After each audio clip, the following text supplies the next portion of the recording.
How to increase Wi-Fi speed on laptop. Hello everybody, welcome back to our channel. In today's video, we are going to guide you on how you can do it. So without any delay, let's go ahead with the video.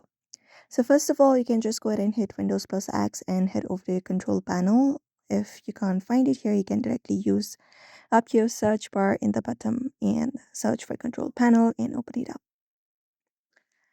Now, once you open up your control panel on your screen, you should be finding this. So you can just go ahead and head over to network and internet, open it up and go over to network and sharing center after that.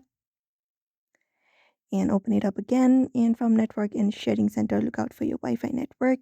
Go to change adapter settings, open that up and look out for your Wi-Fi. So you may right click on your connected network. For example, this one right here, head over to properties after right clicking on it. Just go over and open up your properties. And then once you open up your properties, you should be finding these options. So just wait for it to load up like this. And from Wi-Fi properties, you may just go over and look out for this option of configure. Open it up. And from configure as well, just go ahead and look out for this adapter properties. Go to advanced, and from advanced, you need to just go ahead and scroll down and go ahead and look out for this option, which is preferred band. So locate this up and go ahead and locate it up.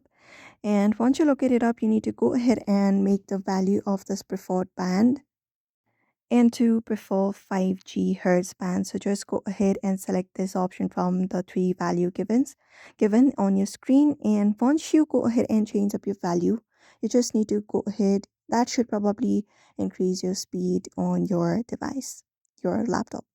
And that is it. You may also follow the same process in order to do it. So I hope this video was helpful. Give it a thumbs up and subscribe for more tips and tutorials, and we will see you in another video.